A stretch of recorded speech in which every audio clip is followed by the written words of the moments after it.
On va se parler maintenant de l'importance de nos choix. Puis Suzanne va...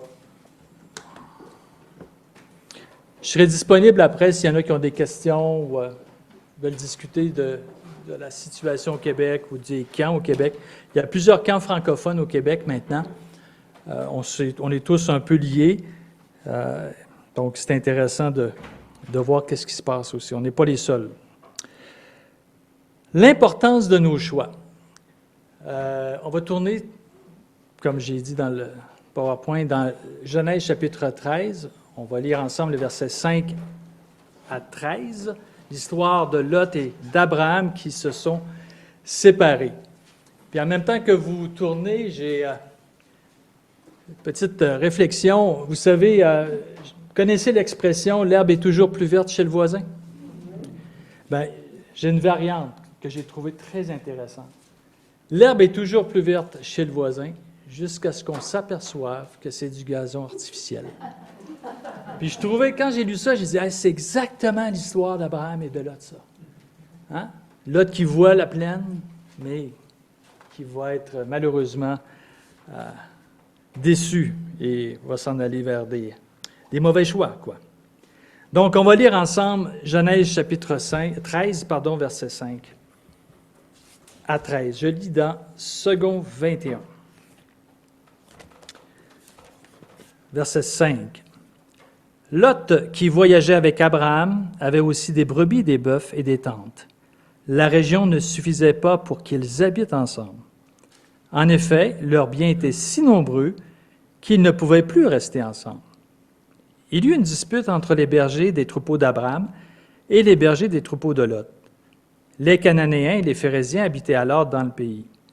Abraham dit à Lot, « Qu'il n'y ait donc pas de dispute entre toi et moi, ni entre tes bergers et les miens, car nous sommes frères. Tout le pays n'est-il pas devant toi? Sépare-toi de moi. Si tu vas à gauche, j'irai à droite. Si tu vas à droite, j'irai à gauche. » Lot leva les yeux et vit que toute la plaine du Jourdain était entièrement arrosée. Avant que l'Éternel ne détruise Sodome et Gomorrhe, c'était jusqu'à Tsoar comme un jardin de l'Éternel, comme l'Égypte. Lot choisit pour lui toute la plaine du Jourdain et se mit en route vers l'est. C'est ainsi qu'ils se séparèrent l'un de l'autre. Abraham s'installa dans le pays de Canaan, tandis que Lot s'installait dans les villes de la plaine et dressait ses tentes jusqu'à Sodome. Les habitants de Sodome étaient mauvais et péchaient beaucoup contre l'Éternel. Amen. Que le Seigneur bénisse sa parole. Dans les versets que nous n'avons pas lus, juste avant, on voit qu'Abraham est sorti d'Égypte avec de nombreux biens, des serviteurs, des servantes, de l'argent, des troupeaux. Et ce qu'on vient de lire dans les versets qui nous ont occupés, c'est que ce n'est pas seulement que lui qui a des biens, des troupeaux, mais que Lot aussi. Et que les deux clans maintenant sont rendus si importants, si gros, qu'ils ne peuvent plus vivre ensemble. Ils se chicanent, pourquoi? Disputent, pourquoi? Pour des puits, pour l'eau. Donc, on peut comprendre assez facilement que dans ces régions-là, l'eau, il n'y en a pas beaucoup, elle est précieuse, on peut avoir des disputes, on recherche ces puits-là. D'ailleurs, ce n'est pas la seule place que ces disputes vont se passer dans la Genèse. Hein? Un peu plus tard, au chapitre 26, avec Isaac, il va se passer la même chose. Mais on apprend aussi dans notre histoire qu'ils ne sont pas seuls. Les Cananéens, les Phéréziens sont là. Donc, eux occupent déjà le territoire. On pourrait dire que Lot et Abraham et les clans, et leurs clans, c'est un peu des squatteurs, c'est des itinérants qui cherchent un endroit où vivre. Mais c'est intéressant de se rappeler aussi que non seulement ils occupent le territoire, ces peuples-là, mais aussi ce sont des observateurs de la scène. Ils sont des témoins de l'action d'Abraham et de Lot. Donc, face à cette situation, qu'est-ce que va faire Abraham? Et là, je vous mets au tableau mes observations personnelles, OK? Premièrement, il prend l'initiative. Il n'est pas passif face au problème. Vous savez, en tout cas, moi je pense que je suis un peu comme ça. On aime ça, laisser passer les choses. Hein? On ne s'en mêlera pas. C'est trop compliqué, on ne se touchera pas à ça. On va attendre que ça se règle tout seul. Mais ce n'est pas ce que fait Abraham. Il prend l'initiative. Il est conscient que c'est une situation qui n'est pas acceptable. Ce n'est pas correct qu'on soit en chicane, qu'il n'y ait pas de dispute. Il fait référence aux liens familiaux. « Hey, nous sommes frères. » Non seulement c'est pas bien qu'on ait des disputes, mais encore plus si on est dans la même famille. Quel témoignage! Il ne se place pas en autorité au-dessus de Lot. Il ne dit pas « Hey, je suis ton oncle, tu es mon neveu. Écoute, mon jeune. » Non, nous sommes frères. Alors, il se place au même niveau. Il propose une solution choisie, mais surtout, il laisse Lot choisir en premier. Ça, c'est particulier. C'est une démarche que Abraham fait, honnêtement, qui est tout à son honneur. Elle n'est pas motivée par des intérêts économiques, par l'argent, mais par l'éthique, l'altruisme, la grâce, l'intérêt qu'il porte envers son neveu Lot. Il fait passer donc les intérêts de Lot avant les siens, quand l'ordre normal serait quoi? Ce serait lui en premier, n'est-ce pas? Selon les coutumes de l'époque, il est le patriarche, le responsable, le plus vieux. C'est lui qui a autorité. C'est lui qui a l'autorité et la possibilité, le loisir de choisir en premier. Il était non seulement le plus vieux, mais c'est à lui aussi que Dieu avait parlé. C'est à Abraham que Dieu avait fait les promesses. Mais il dit non, je te laisse choisir. Donc il recherche la paix, il recherche à régler un conflit qui est entre les bergers des deux clans, mais certainement aussi entre lui et Lot. Si vous relisez le verset 8, ça dit « Qu'il n'y ait pas de dispute entre toi et moi. » Après ça, entre tes bergers et mes bergers. Mais il se place aussi, comme on dit, il fait partie du problème et il fait partie de la solution. Donc, le principe qui anime Abraham, c'est un principe d'unité familiale. Il ne veut pas qu'on ait de problème dans la famille. Et curieusement, ce principe va se réaliser dans ce cas-là, dans notre cas qui nous occupe, par une séparation. Ils vont se séparer. Dieu est souverain et Abraham est prêt à le laisser agir. Le texte ne dit pas qu'Abraham a conseillé Lot. Il ne dit pas qu'Abraham a donné des conseils à Lot en relation avec le pays de Sodome et Gomorrhe. Il dit, écoute, si tu vas là, ça paraît bien, mais tu vas te laisser emporter. Il ne dit pas ça. En tout cas, le texte ne le dit pas. Il ne savait peut-être pas non plus qu'est-ce qu'il y avait dans ces villes. Donc, le texte ne le dit pas. Mais je me suis quand même posé la question, moi, si j'avais été à la place d'Abraham, qu'est-ce que j'aurais dit? J'aurais-tu dit quelque chose? Est-ce que j'aurais pris cette décision de, oui, choisis, peut-être, mais j'aimerais ça que tu réfléchisses avant de choisir. Et je ne sais pas qu'est-ce que j'aurais dit, mais je sais une chose, si je suis le dépositaire des promesses de Dieu, je vais chercher à garder les gens que j'aime autour de moi. En tant que papa, j'ai des filles de 27 ans, de 26 ans, eh bien, je veux bien qu'elles m'écoutent si on a une décision à prendre. Je vais leur donner des bons conseils parce que je me sens responsable de eux. Je me sens même responsable de leur vie spirituelle. Abraham était celui qui avait les promesses, par qui passait la bénédiction. Mais on ne peut rien dire d'autre que de constater que dans cette histoire-là, c'est comme ça que ça s'est passé.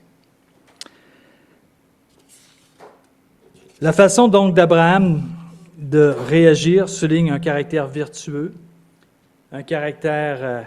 puis on sait qu'Abraham, ailleurs, on le voit avec tous ses travers aussi. Hein? Il est menteur, il fait passer ses intérêts avant ceux de sa femme. Il est vu comme un homme qui est faible, irrespectueux, un mauvais exemple pour ceux qui l'entourent, mauvais témoignage. Mais ici, dans notre histoire, on le voit que c'est un homme qui est vertueux, qui n'est pas attaché aux biens de la terre, qui est fidèle aux promesses de Dieu, qui donne à Lot l'avantage dans la négociation, si on peut dire, à 100%. Il donne l'avantage à Lot à 100% parce qu'il s'attend, Abraham s'attend à Dieu pour ses promesses, sa protection et ses provisions. J'ouvre une parenthèse ici. Le passage qu'on voit, l'exemple qu'Abraham nous montre, c'est une façon d'exercer l'autorité, de traiter les autres d'une façon très différente de ce que nous voyons aujourd'hui dans la société. On voit aujourd'hui, on apprend que pour être un leader, on doit dominer les autres.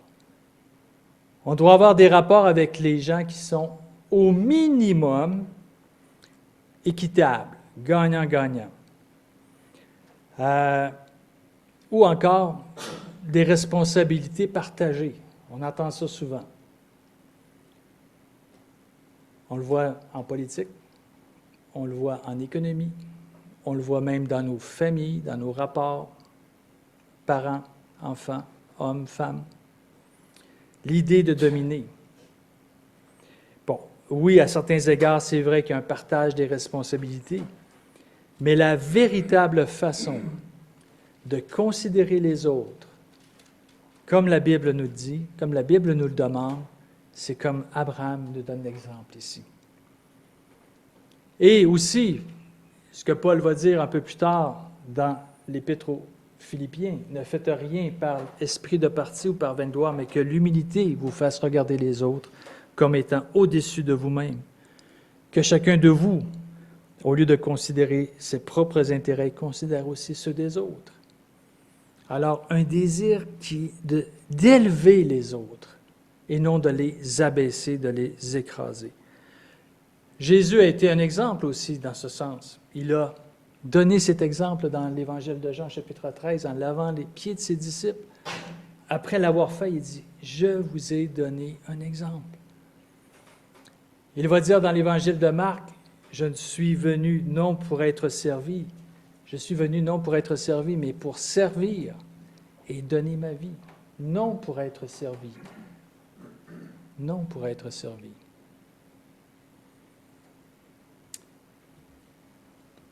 Comment Lot maintenant va réagir devant cette offre si généreuse? On peut imaginer les deux hommes sur une montagne qui regardent les plaines, donc assez élevées pour voir le pays.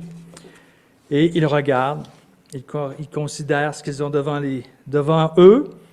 Et la Bible nous dit que Lot lève les yeux. Lot lève les yeux. Et il fait un calcul très rationnel, n'est-ce pas? Très comptable. Il fait un calcul. Où est mon avantage? Où je vais avoir le gain le plus important?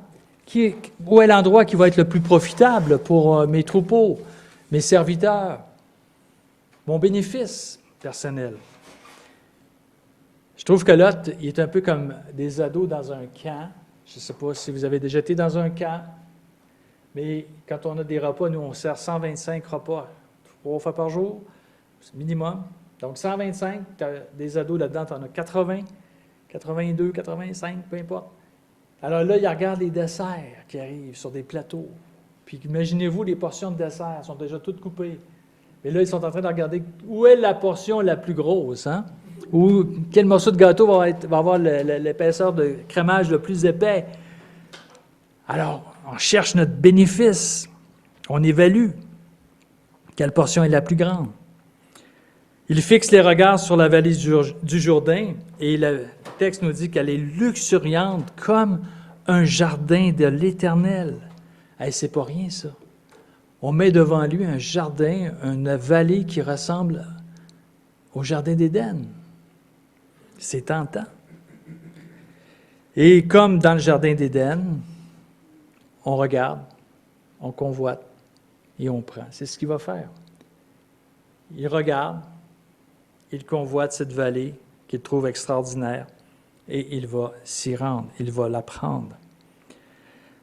Au moment où Lot habite près de Béthel, qui veut dire maison de l'Éternel, maison de Dieu. Alors c'est là qu'il habite. Et au moment où il habite près de la maison de Dieu, il déplace maintenant ses tentes près de Sodome et Gomorrhe. Donc, il passe de la maison de Dieu à la maison de perdition. Au verset 13, au dernier verset que nous avons lu, il y a des qualificatifs pour parler de cette ville, de ces gens. Ils sont mauvais. Ils pêchent, des pêcheurs, mais non seulement des pêcheurs, mais ils pêchent beaucoup. Donc, des qualificatifs qui sont exponentiels. C'est excessif. C'était des gens qui étaient méchants et des pêcheurs. Et Moïse va rappeler qu'est-ce qui va se passer avec cette vallée, cette ville, et elle sera détruite. On parle de l'importance de nos choix ce soir. Et quelles sont maintenant les conséquences? On vient de voir que Lot a fait des choix, mais quelles sont les conséquences dans la vie de Lot et pour la suite même après sa vie? Écoutez, j'aurais pu en mettre plus, je pense que j'en ai mis 9 ou 10, des choses qui me frappent. Il sera enlevé dès le chapitre suivant. Hein? Les guerres entre les rois, les gens de Sodome et Gomorrhe vont être enlevés avec leurs biens. Donc, enlevés, et c'est Abraham qui va venir le sauver. Il sera donc attiré par cette ville au point d'en devenir un des responsables. Il sera aux portes lorsque les anges vont venir la détruire. Sa famille sera influencée, donc ses enfants vont marier de ces hommes de ces villes. Son âme, nous rappelle Pierre dans sa deuxième épître, elle sera tourmentée, attristée par l'immoralité de ses concitoyens. C'est ça qu'il vit. Sa femme mourra dans sa fuite, et sa famille aussi, ses filles vont rester dans la ville. Il va perdre sa crédibilité.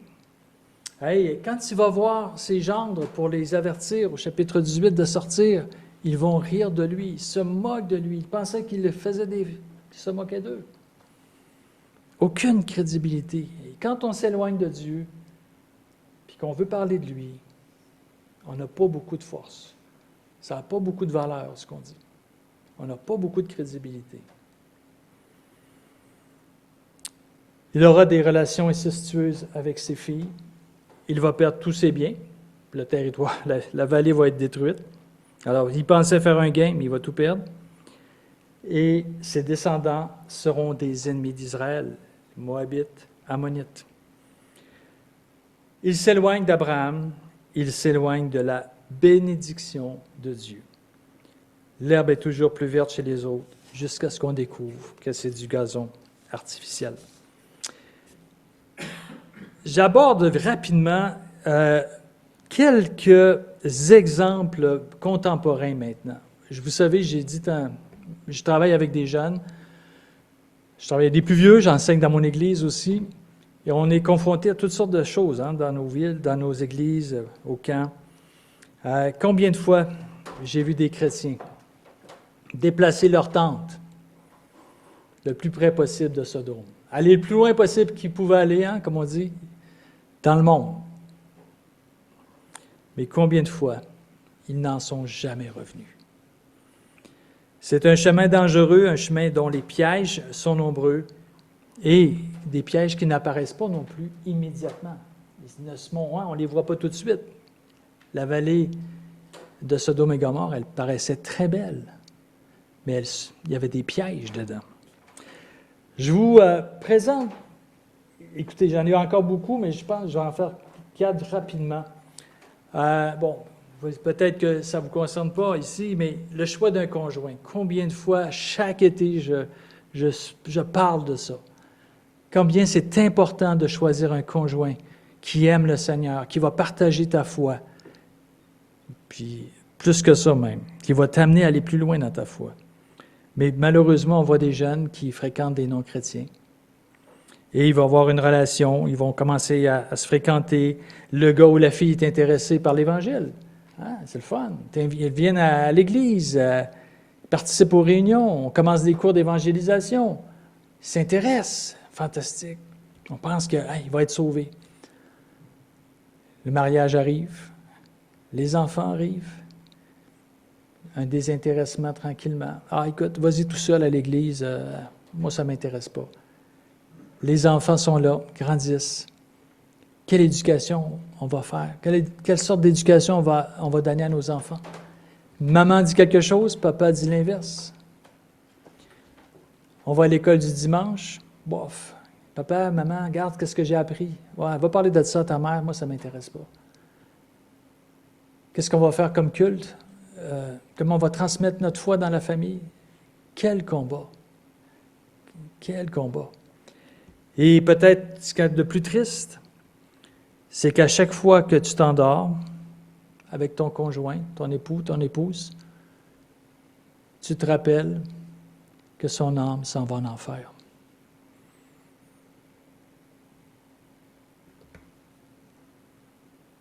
Le choix de nos attitudes, peut-être pour les plus vieux. Vous savez, moi je vieillis aussi. Et on est des fois entêtés, on a des façons de voir les choses.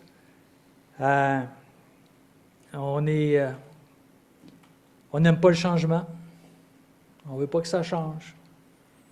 On trouve que les jeunes, ils ne sont pas sérieux. Ils sont certainement différents de nous, hein? Vous savez, la façon qu'on vit, la façon qu'on parle, la façon ce qu'on dégage, notre attitude, parle énormément. Parle énormément. Et on influence les autres par notre attitude, vous savez. Quelqu'un qui est positif va amener les autres à être positifs, mais quelqu'un qui est négatif, qui chiale, on dit ça, nous chialer, là, ça veut dire être, je ne sais pas si vous le dites, mais vous comprenez? Hein? Jamais content, critique. Alors ça impacte les gens qui sont autour de nous. Notre investissement en tant que parents auprès de nos enfants. Vous avez des classes du dimanche, peut-être pas de groupe de jeunes encore, peut-être, en tout cas, peu importe. Il y a des choses qui se font pour les jeunes. Qu'est-ce que vous êtes prêts à faire pour eux? Est-ce que vous êtes prêts à sortir le vendredi soir, donner un lift, un transport, à des jeunes qui vont à une occasion X, Y, Z de rassemblement, ou je suis trop fatigué, j'y vais pas, organise-toi tout seul, je fais pas l'effort? Ça, c'est contribuer à élever nos enfants dans la grâce de Dieu, dans la connaissance de Dieu. Aider financièrement nos enfants à justement participer au camp, payer pour qu'ils puissent aller dans les camps, payer les plus vieux pour qu'ils puissent travailler dans les camps. Les jeunes, chez nous, ils peuvent tous travailler. Ils peuvent travailler à 16, 17 ans, 18 ans. Ils peuvent travailler. Il y a de l'ouvrage, il y a du travail. Alors, quand ils viennent passer 2, 3 semaines, 4 semaines, 2 mois durant l'été au camp, ils sacrifient 2 mois de travail pour venir travailler au camp. Bon, qu'est-ce qu'on est? Est-ce qu'on peut les encourager en tant qu'Église, en tant que parents, dans ces ministères-là? Choix de nos amis, qu'on soit jeune, qu'on soit vieux, c'est toujours un défi. Le choix de nos amis, c'est bien d'avoir des amis qui ne sont pas chrétiens, je crois à ça. Je crois qu'on peut avoir un impact auprès des non-chrétiens. Mais ce n'est pas normal que nos meilleurs amis soient tous des non-chrétiens. On doit être entouré de gens qui partagent notre foi. Je disais quelque part que nous sommes la moyenne des 5 personnes avec qui sont les plus proches de nous, avec qui on vit le plus proche. Nous sommes la moyenne des 5 personnes qui vivent le plus proche de nous. Puis vous savez, plus on vieillit, quand on est des ados, puis on commence à être des jeunes adultes, c'est plus les parents qui sont proches de nous. C'est nos amis, c'est nos chums, c'est nos amis qui sont les plus proches de nous. Alors, quelle sorte d'amis avez-vous? On arrive maintenant à la fin de ce petit message. On va faire atterrir ça. On a vu Lot, ses conséquences, ses choix. Maintenant, pour Abraham, quelles seront les conséquences de ses choix? On voit à la fin, dans les quelques versets que nous n'avons pas lus, que Dieu va maintenant parler à Abraham. Il va lui dire, lève les yeux, regarde. Il visite Abraham et lui dit ça. Et c'est intéressant de voir que c'est maintenant lui l'Éternel qui dit à Abraham, « Lève les yeux. » Si le regard de Lot nous parle de celui qui marche par la vue, la chair, ce qui l'intéresse, ses intérêts personnels, maintenant on voit Abraham, celui qui nous montre quelqu'un qui marche par la foi. L'Éternel lui dit que le pays qu'il voulait partager, 50-50, et lui était prêt à ça, Abraham, 50-50. Eh bien, l'Éternel lui dit que tout le pays, tout le territoire sera à lui. Ce n'est pas 50% qu'il va avoir, c'est 100%. Regarde autour de toi, fais un regard 360, c'est tout à toi, à lui et à ses descendants. Il rappelle non seulement que ce pays lui appartient, va être à lui et à sa descendance, mais d'en prendre possession. Ce n'est pas juste l'idée, regarde, ça va être à toi, mais vas-y, marche, va dans le pays, parcours-le. Verset 17. Et Abraham va déplacer ses tentes près d'Hébron, et là, près d'Hébron, il va construire un autel à l'Éternel. Un autel en l'honneur de l'Éternel, le Dieu des promesses, le Dieu qui pourvoit à ses besoins. Verset 18, ça. Et si vous êtes des observateurs de la Bible, vous connaissez un peu ce passage, les versets 5 à 13 sont encadrés par deux autels, verset 4 et le verset 18. Deux endroits physiques, des autels de pierre, qu'Abraham a érigé. Deux endroits physiques qui parlent de bornes, de limites, mais aussi de rencontres spirituelles. Aux deux endroits, Abraham va rencontrer son Dieu, un Dieu qui est personnel, qui s'appelle Éternel. Donc, notre histoire à nous, maintenant, notre histoire à nous, elle a aussi un autel. Elle est bornée par un autel. Et cet autel, c'est la croix du Calvaire, où Jésus, notre Seigneur, a été immolé pour nous. C'est notre autel à nous. Elle délimite cet autel, toute notre vie. Elle commence notre vie avec la croix. Notre vie se poursuit avec la croix. Chaque jour, on doit y revenir. On doit reconnaître, revenir au Seigneur. Et elle sera aussi, cette croix, à la fin de notre vie. Lorsqu'on sera dans la présence du Seigneur, qu'on sera devant notre Sauveur et Seigneur et qu'on va voir ses mains marquées par les clous. Ce sera la fin de notre parcours, la dernière borne. Tout commence avec Jésus. Toute notre vie concerne Jésus. Tout ce qu'on fait concerne Jésus et toutes nos décisions concernent Jésus également. Vous savez, tout est pour Jésus, par Jésus-Christ, et un jour prochain, très tôt, beaucoup plus tôt qu'on pense, en tout cas moi je vieillis, on va être devant le Seigneur, on va être dans sa présence. Et je prie que ma vie puisse le glorifier, l'honorer, le servir. Je prie que lorsque je vais me présenter devant lui, il va dire, « Rentre dans la maison de ton maître, fidèle serviteur. » Faisons l'effort pour honorer notre Seigneur par nos décisions. Que le Seigneur vous dirige, vous bénisse.